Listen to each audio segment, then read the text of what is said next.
This is Join Us in France, episode 512. 512.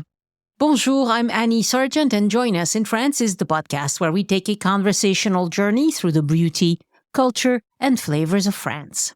Today, I bring you a trip report with Sandy and Melissa Fabry, where we'll embark on a journey to Lyon and Provence, and we'll discover their favorite spots, culinary adventures, and travel tips, as well as candid travel mishaps, as usually happens when you go on a trip anywhere. This podcast is supported by donors and listeners who buy my tours and services, including my itinerary consult service, my GPS self-guided tours of Paris on the Voice Map app, or take a day trip with me around the southwest of France in my electric car. You can browse all of that at my boutique, joinusinfrance.com/boutique. And Patreon supporters get new episodes as soon as they are ready and ad-free. If that sounds good to you, be like them. Follow the link in the show notes. For the magazine part of the podcast today, I'll talk about some of the things I'm working on, some of the things happening in my life, because honestly, the news has been very, very quiet. I mean, the Olympics are over. We are all very sad that it's over. But life goes on. And so I'll just share a few of the things happening in my personal life with you.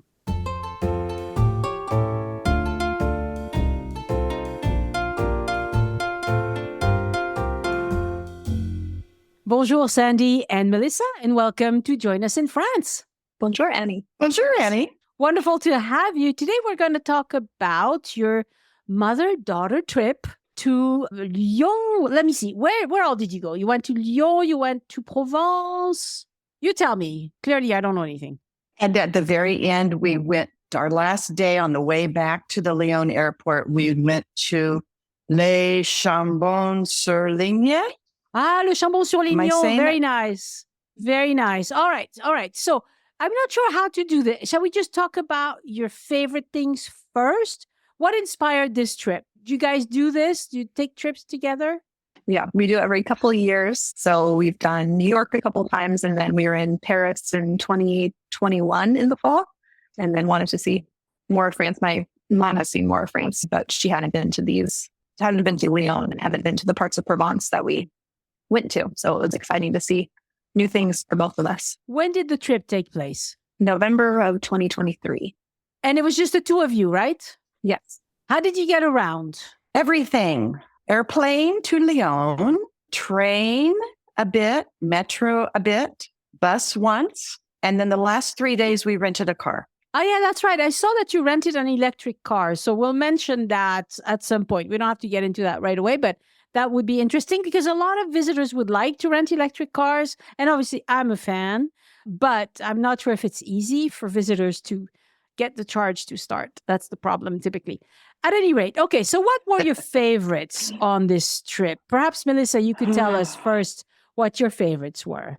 Sure. I liked food is always a nice top priority for both of us. So I enjoyed the different food. We did a food tour in Lyon, which was really fun. We had a young, very energetic local who showed us around, and we got a good variety of food, including the Lyon taco.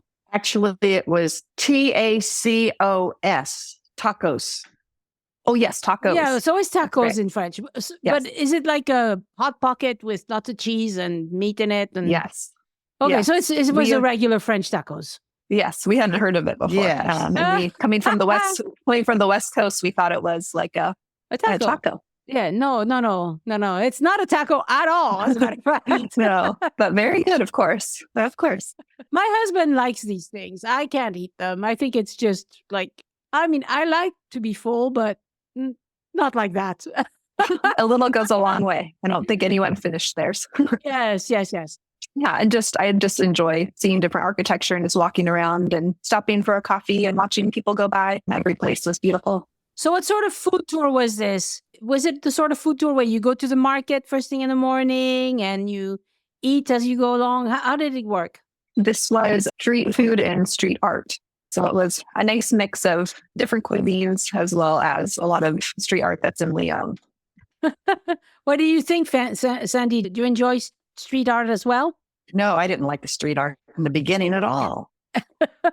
I was annoyed because we paid money for a street food tour. And when we started, he was all about street art. And I thought, I am not going to like this. But the more he talked, the more I liked it. And he was great with the food tour too. He said that in Lyon, they take already good food and elevate it to the next level. And so that's kind of the places we went, 5 or 6 stops. And one stop was pizza, but really good pizza. One stop was empanadas with fillings like we'd never had before. And then it ended with a wonderful ice cream stop. But in the end, I was all into the street art. So funny how it happens. Lyon is kind of famous for street art. They have quite a bit of it. So they are famous for that. And so what won you over? The 3-dimensional ones that I'm sure I've walked by a whole lot of times and just never really looked up enough to see the little faces and the little whatevers. They were out of ceramic and affixed. And they were very cool. Yeah, it's very fun. If you know what you're looking at, it's very fun. Now, that doesn't sound like a lot of French food, though. Pizza and... It wasn't, I guess. I mean, most people, when they say food tour, they think, oh, we go to the market first thing in the morning, we purchase a few things, and then we go to a kitchen and we fix it together, and then we eat it together. That's your typical... Or you have other food tours where they just take you around and different vendors prepare a taste for you of this and that and that and that. Yeah. And then my food tour is more like I just tell you about it. I tell you the history of the food, the history of the area. I take you to the places and I say, okay, go in this store and buy that, ask for that. So it's more like I give you the tools to buy the stuff yourself. Do it. Yeah. Do your own thing. However, I have to say the ice cream stop is a store owned by 2 men who are trained French pastry chefs. So it was definitely, and they use the pastry with the ice cream. That's nice. That's very nice. And that was pretty French. And so did you tell me the name of this tour? I don't think so. We can send you some extra. Yes, I would like to know because people will ask, who did this tour? And we got it online, but we'll find it. Right. Yeah. You went to the Paul Bocuse kind of food market as well on your own? Yes. What did you think of that? We did. It was late in the afternoon. So by the time we got there, not much was open. And it was hard to tell what had closed for the day or what had closed for the season since we were there in November or what just was vacant. So we weren't there very long. Yeah. So yes, this is a beautiful place, but you have to go. I mean, Les Halles in general, which is what this is. It's Les Halles Paul Bocuse is what it's called. You have to go in the morning because even if they are open in the afternoon, tradition, I mean, these are people who work a lot, right? They open every day of the year, save perhaps Christmas. Most of them are very small businesses. And so it's the same people working there day after day after day. And they get exhausted. So they open at 8 or 7 sometimes. And by 2, most of them are closed or gone. But Paul Bocuse being, it's a bigger city, it's more famous, more visitors. So they stay open longer. But to get the full experience, you need to go in the morning. So you went to Les Terrasses. That's a Michelin restaurant? Yes, we did. Okay. Melissa picked it. It is next to the cathedral. Okay. In Lyon, the basilica, I guess is the right term. Oh, so the one up. So the view was, yes. Okay. Yes, because there's both a basilica up above and a cathedral down below. The basilica, right. Yeah. It was the basilica. Okay. So the view was gorgeous. View was beautiful. The food was amazing in so many ways, but it was a combination of the food with the setting, with the trained staff, with the wine pairing that made it so wonderful. So Melissa, why did you pick that one? We wanted to have, one really nice dinner experience, and that just seemed to have a nice combination. And we both cook a fair amount. And so we enjoy things that either we can't get at home or just would not try at home. And so their menu really fit the bill. think, for all of that. Was it 1 star, 2 star, 3 stars? 1 star. 1 star. Yeah. So that was a nice treat. So usually starred restaurants, I mean, the flavors are wonderful, but it's also the art of putting together something that looks spectacular. It's food and art together. It's also the fact that they charge a little more. Although if it's just 1 star, probably you paid less than 100, perhaps, per person. Yeah, per person, I think maybe. I think it was maybe 80 or something. Right, right. So they can afford to have the nicer ingredients and they have the trained everything. And it's more like a theater experience. There's a whole procession of how things happen in a Michelin-starred restaurant. So they will just present you. It's like theater. It's lovely, but it takes a long time. Yeah, it took about 3 hours. So it was our dinner and entertainment for the evening. Yes, yes. That's great. You tried some bouchons in Lyon. Sandy, do you want to explain what the bouchons are? Oh, I'm not sure I can. You tell me if I'm incorrect, but in the beginning, they started with the silk workers, I believe, as a lunch, a way to feed them in someone's home. Yeah, so I'm not sure. I'm not sure about the history, but what I was getting at is a bouchon is a sort of restaurant, just like you would have a brasserie or a fast food restaurant. Well, a bouchon is a style of restaurant, and it's very traditional and typical of Lyon. And it started as common man lunch place kind of thing. That's what I'm trying to say. Yes. Right. And then it grew. And it still very much is that. I mean, most of them, you can eat at a bouchon for around 50 euros at dinner and perhaps a little less at lunch. But they're usually very interesting. And a lot of them serve the same foods. Like they will have the quenelle de Lyon, obviously, because everybody wants to try that and they're delicious. They have a lot of white sauces. They have the normal Lyon stuff. Did you have a favorite food, a favorite place besides the Michelin? Oh, a favorite place in Lyon or on the whole trip? On the whole trip, is there one meal that just sticks out in your mind? Like, that was great. Bouchon was a wonderful experience, without a doubt. And the food was very reasonable. And I had what translates into brain of the silk worker. Ah, yes. I can't remember. I've had this. It's like a cervelle de canut or something. It's a cheese dish that was delicious. My favorite meal probably was the one in Avignon at the restaurant called, I believe, Act 2. I agree. Yeah? Oh, yes. Really? Okay. Why did that stand out for you? Yeah, it was every bit as good a food as the Michelin star restaurant. It did not have the location. It did not have the view. We walked to it from our hotel. It was about 3 blocks into a neighborhood, a little side street. I'm not even sure it had a sign, but inside it was tiny. Maybe it could seat 30, maybe. Mm-hmm. And the wife was the front of the house and the husband was the chef. And we were just treated so lovely and it was so easy and so good. Yeah. Yeah, one of those family restaurants that we are very good at in France. Yes. And we could just walk back to the hotel.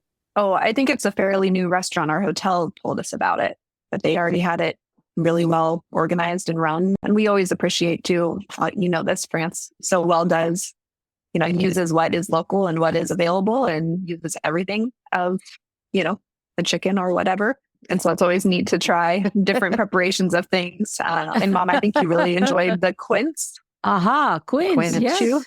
The quince. The quince is my new discovery. Interestingly enough, it grows in my neighborhood. And last fall, a neighbor was giving it away by the bagful, but I didn't take any because I didn't know it and didn't know what to do with it and assumed I wouldn't like it. And then I had it 3 times while we were in France and loved it. So it was in the form of a jam? No, one was a kind of in a cookie, kind of a dessert. It was all in dessert. One was on a lovely slice of cheesecake in Avignon. And I can't remember how the third was prepared. Do you, Melissa? No. So we have a thing in France called pâte de coin. So it's like a paste of quince. It's like, let's see. Pâte de coin. I'll show you because you can see, since we're recording this on Zoom, you can see what I'm seeing.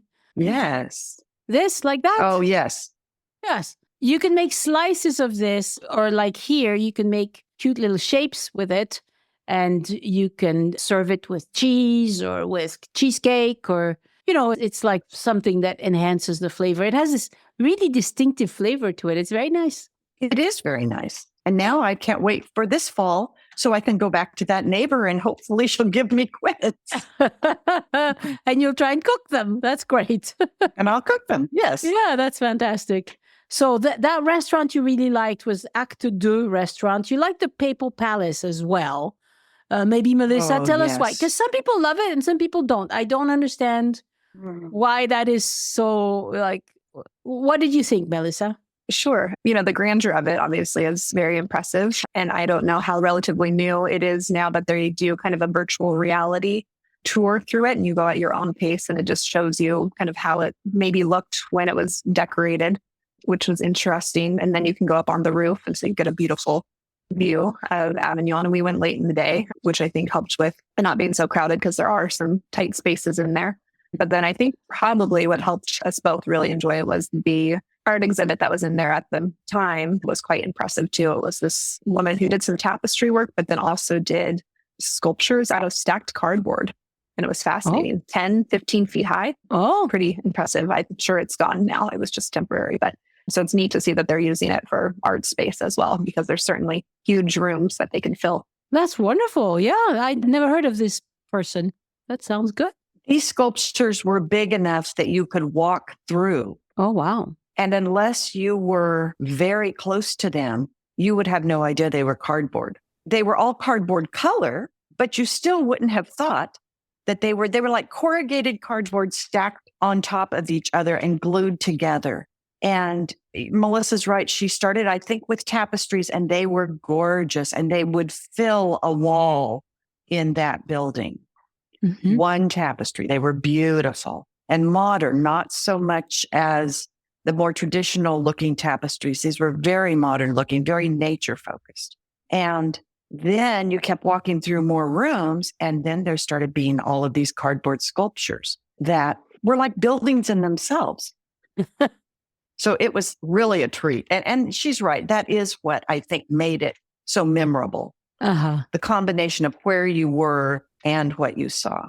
Museums often have temporary exhibits like that. And unless you know the artist and you're a follower, you wouldn't know that it's, you wouldn't go just on purpose.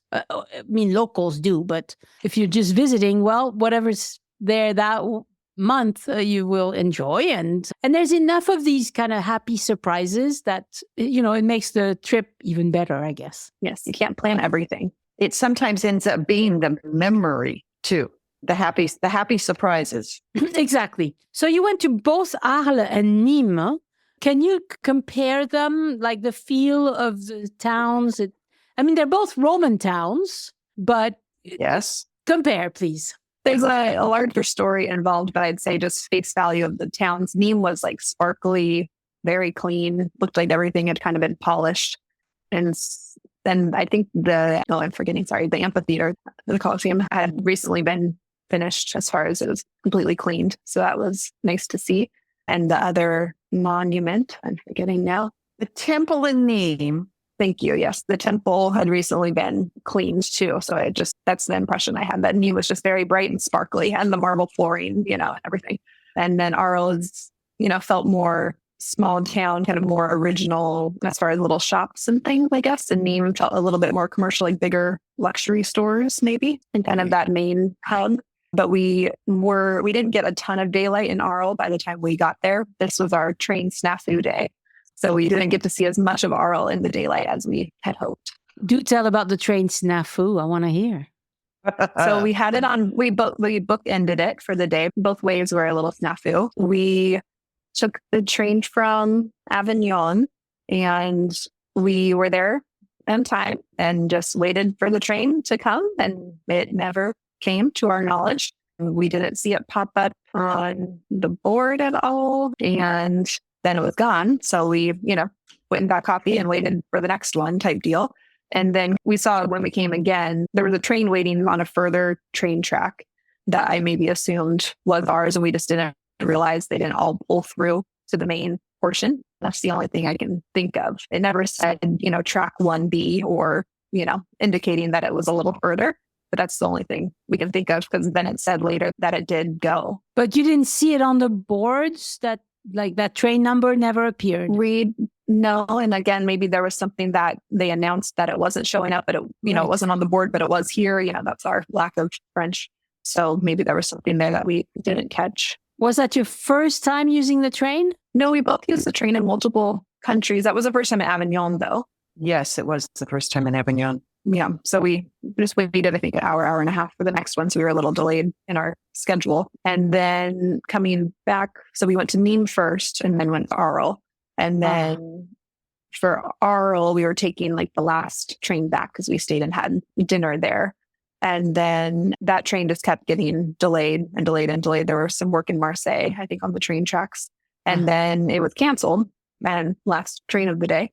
And so there were a couple other people there, including a Canadian couple who spoke French and English. And so then we worked on getting a taxi there was a number at the train station for a taxi that we had called. And then we also called our hotel, which is always a benefit of having a hotel that can help you. So they arranged a taxi for us. And then at that point, then the train was coming back, was going to happen. So I hadn't seen one cancel before and then uncancel. So they kicked us out of the train station once it was canceled, but then they let us back in once it was uncanceled. How bizarre. Which was interesting. So it was still going to be, I think it ended up being 2 or 2.5 hours late. And so we just ended up taking the taxi and we split it with the Canadian couple because they were going to Avignon as well. And they helped kind of organize everything in French, which was helpful too. But wow. Well, yeah, and you can't really, if they spoke French, you can't really blame it on the lack of French. It was just a bizarre happening. Yeah. And it was interesting that they, closed the train station because no more trains were coming. It was canceled. But he was still there, the employee, and then let us back in once it was coming at some indefinite point in time. So it was an eventful, we were not cold. We were not wet. We were fed. It was fun. But I should say that trying to do Nîmes and Arles both on the same day is insane. You shouldn't have tried that. Okay. Good Don't to know. do that. We read it in some guidebook as it was a good day trip. But yeah, maybe especially in the off season with schedules. Pick one or the other. Just spend the day there, because that's a lot. That's a lot. And it is probably true that Nîmes is a little bit more sparkly, as you said. Although it's funny because if you watch French news, there are neighborhoods in Nîmes that are going to hell in a handbasket. And so the French people think Nîmes is worse than Arles. But as far as the tourists are concerned, Nîmes looks better. It looks more, taken care of. But there are some problems in Nîmes as well, although these are neighborhoods where you would never go as a visitor. So, or me, I would never go to these neighborhoods. So interesting. All right. You mentioned Jardin de la Fontaine. Was that in Nîmes?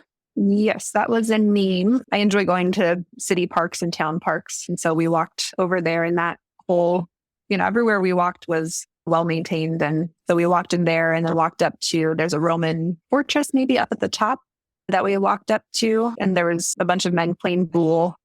So just a little more local feel getting into the parks, which I like. And a couple more ancient sites were in there too. A Temple of Diana, is that in there? That's possible. I'm not sure. Yeah, that they thought was a library, perhaps, in Roman times.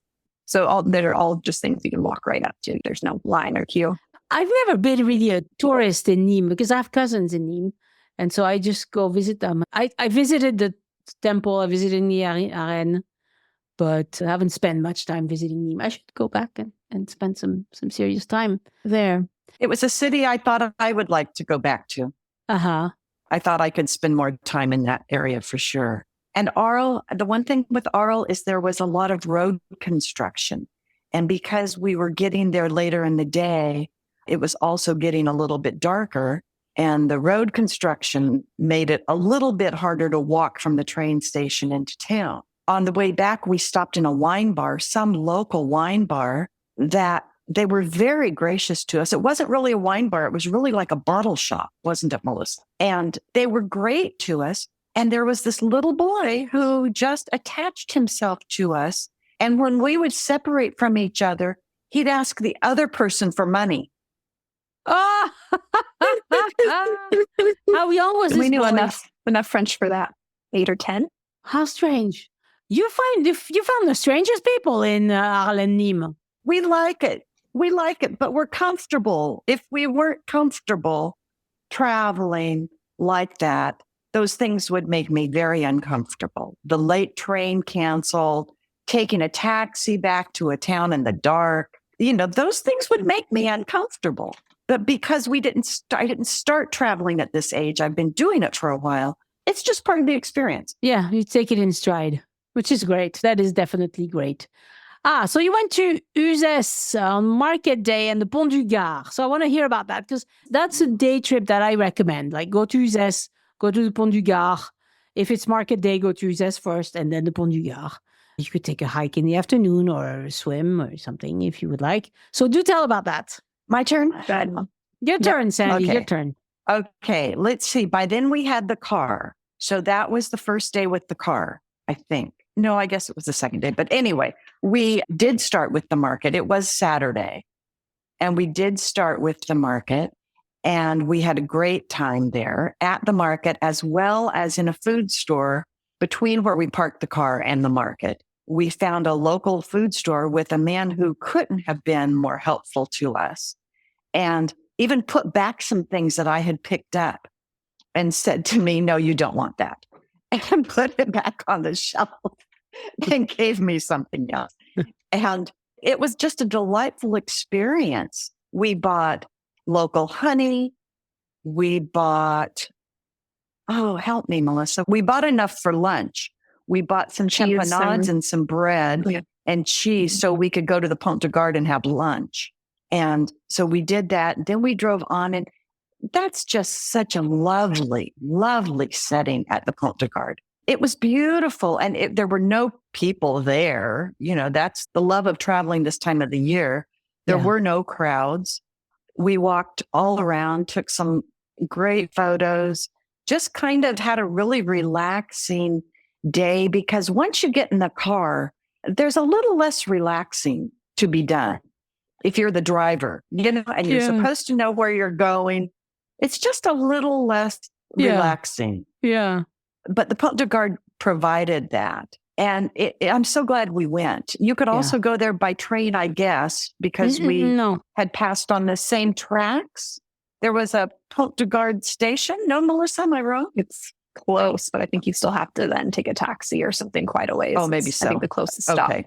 Pont du Gard is really not that easy to get to. I mean, from Avignon, there are trains. There are buses that will take you, city buses that make a few runs throughout the day, but no train. Uzès, probably Uzès has a train station, but not Pont du Gard. It is probably, 3-4 kilometers away. So you could walk, but...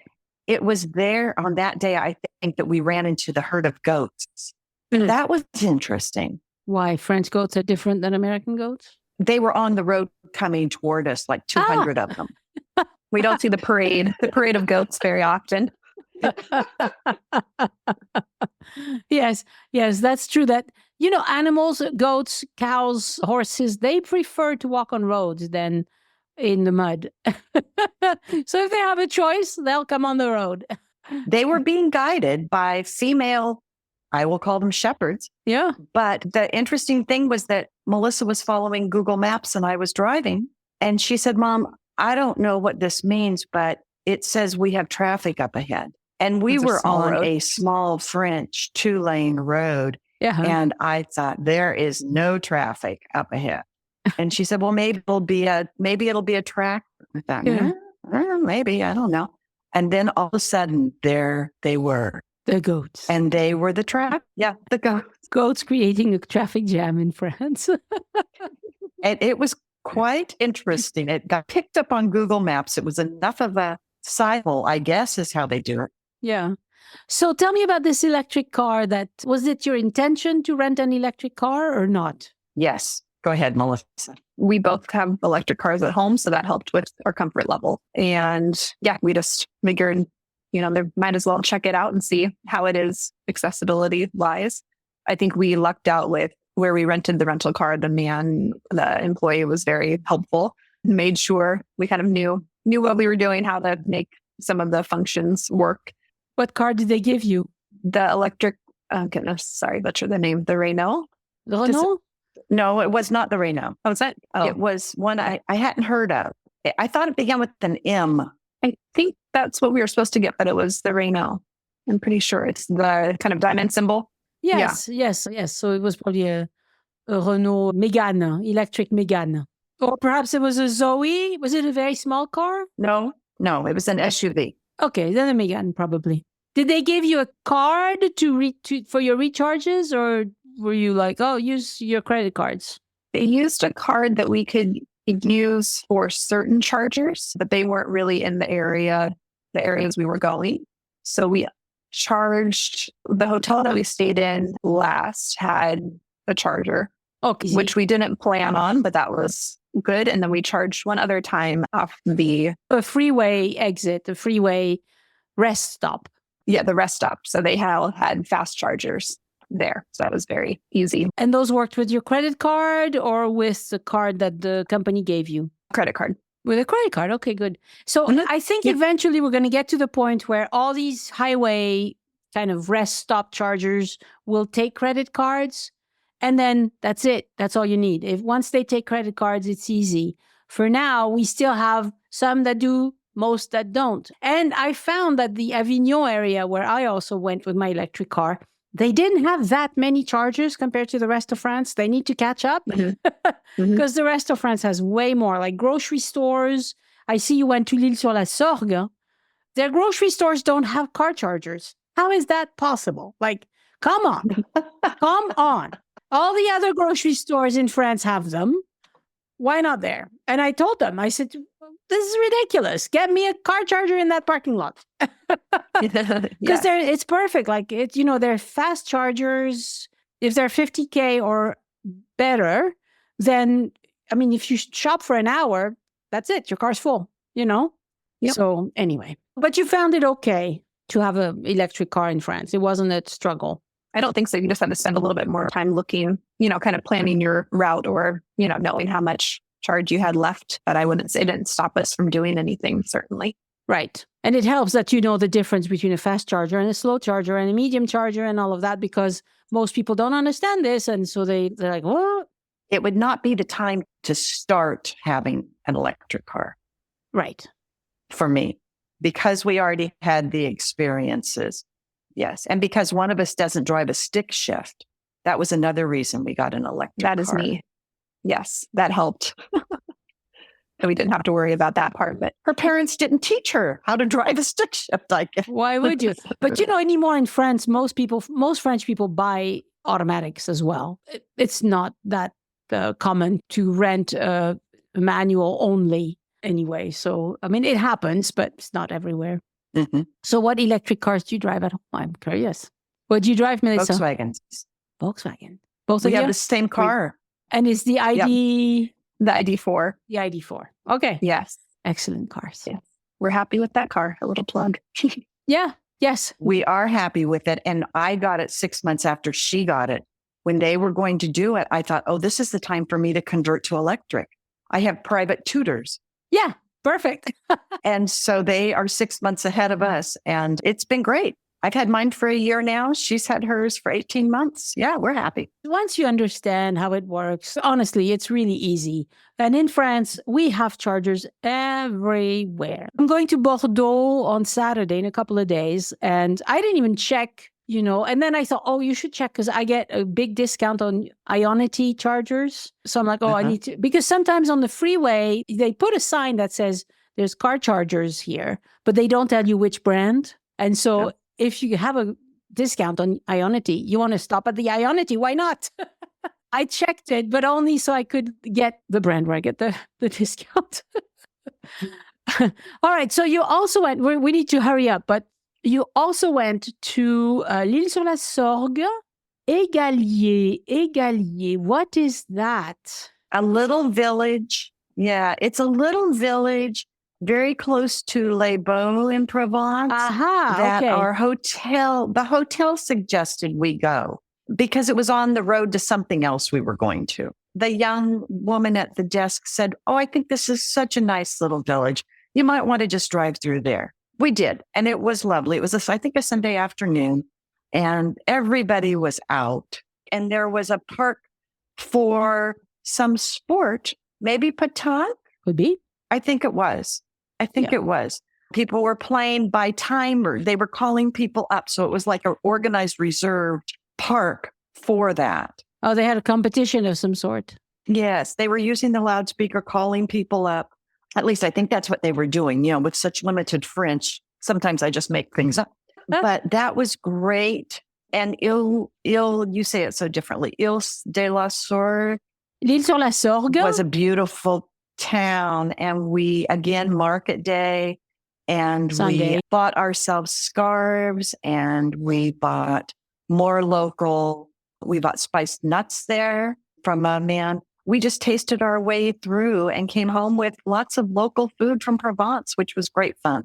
Yeah, and L'Île sur la Sorgue has a good market. I've seen a lot of markets. I go through a lot of markets, but that one I actually bought some things, which is unusual for me. I usually walk through and I don't buy anything. And that one I was like, somehow they tempted me into buying a few things, which is good. The people are well trained at tempting you.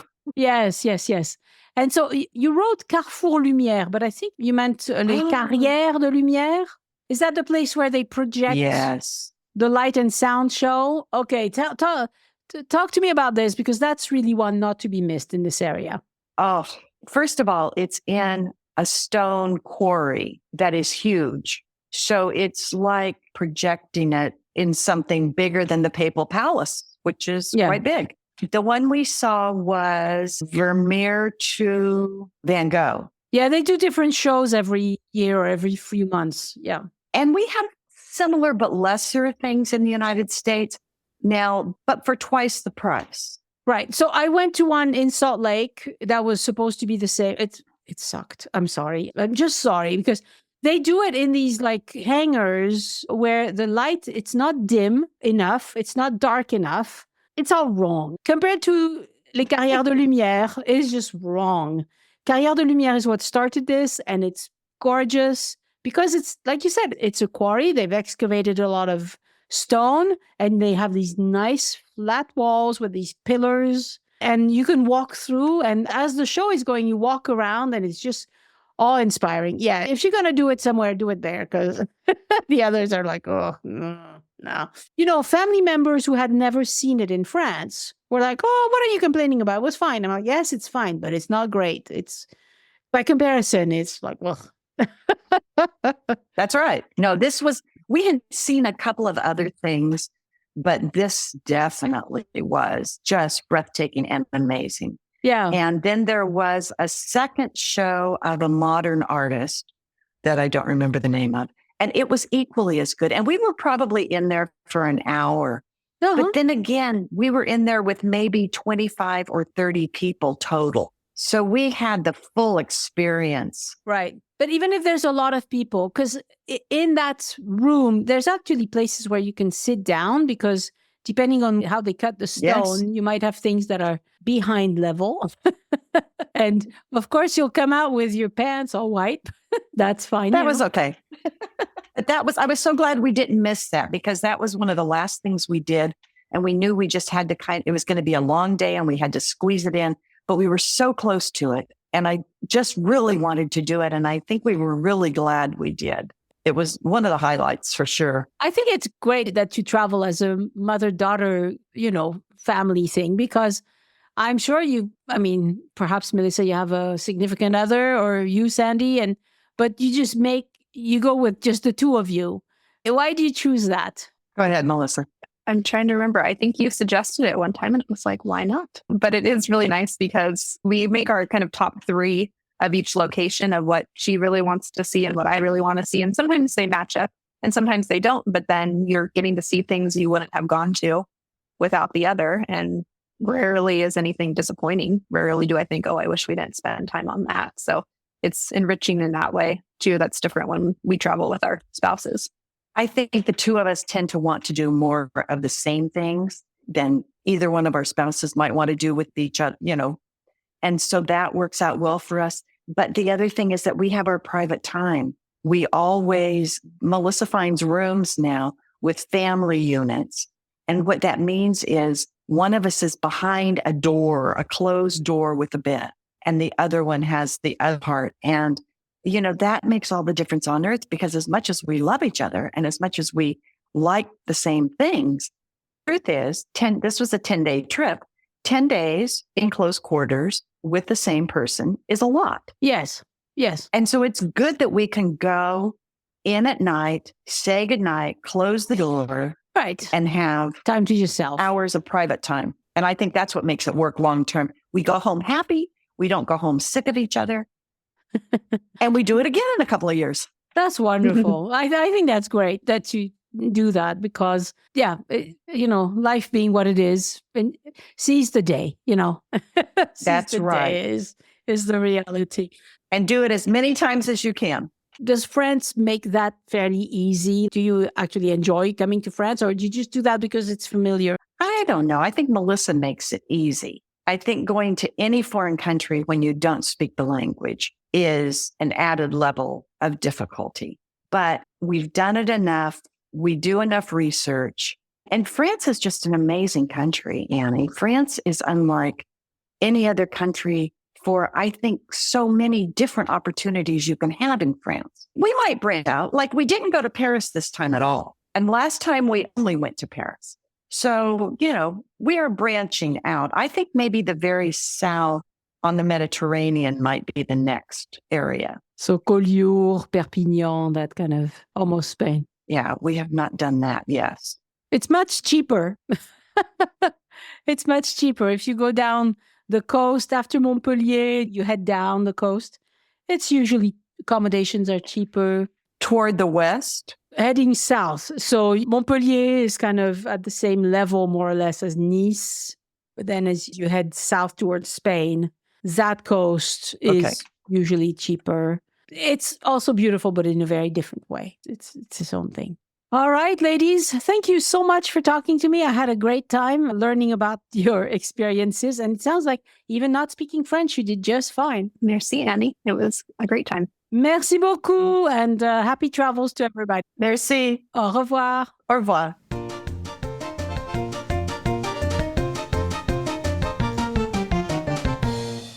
Again, I want to thank my patrons for giving back and supporting the show.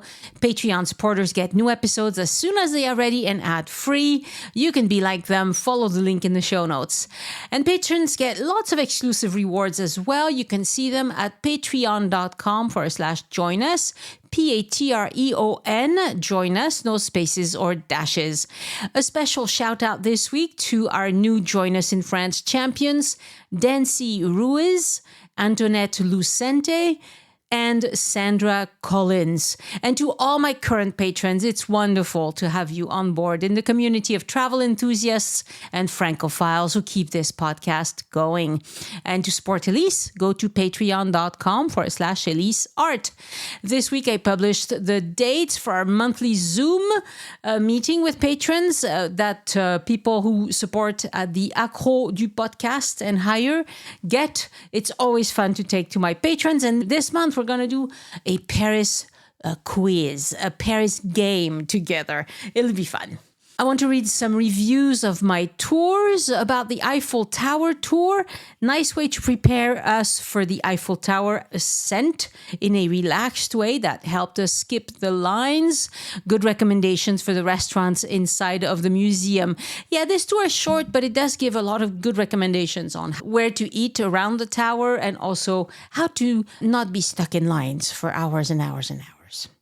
And another person wrote, this was an awesome walk. Well, thank you very much. About my Ile de la Cité tour, clear directions, easy to walk along and listen, interesting facts and spots, I had previously walked by without knowing that they were there. I enjoyed the tour. Yes, that's the whole point, is to open your eyes to things that you would have otherwise missed, even if you've been to Paris many, many times. One last one about the Ile de la Cité tour. Delightful, informative, lovely sense of humor. Well, thank you very much. I appreciate that. Thank you very much for those reviews. And podcast listeners get a big discount for buying these tours from my website. But if you buy directly from my website, going to joinusinfrance.com/boutique, you don't get the codes instantaneously. You have to be a little patient because that's a manual process. If you're in a big hurry, just buy them directly through the Voice Map app, okay? And another thing you can do to help yourself have a better trip and support the podcast as well is to book an itinerary consultation. I do 2 levels of consults on Zoom. It's all explained on joinusinfrance.com/boutique. But there's the Bonjour service where I just chat with you for an hour and give you all my best suggestions for, help you put it together, because sometimes you need a little outside help. And this week, I have some feedback, some audio feedback. I don't get that very often, so thank you for sending that in. From Poppy Winningham, she did an itinerary consult with me and found it very helpful, and here she is telling us. Bonjour, Annie. Speaking with you this morning was incredibly helpful. I feel so much more relaxed about our upcoming trip. I cannot say that enough. You really helped narrow my focus on things that were practical and doable. And I am so excited to read the itinerary that you have put together. Thank you so much. Merci beaucoup. Au revoir. Poppy booked the VIP itinerary service where I sent her an extensive Witten custom travel guide. All right, let's talk a little bit about my plans for the next few weeks. My husband and I are going on vacation a little bit late this year, and we chose to meet some friends in New York and take a transatlantic cruise together.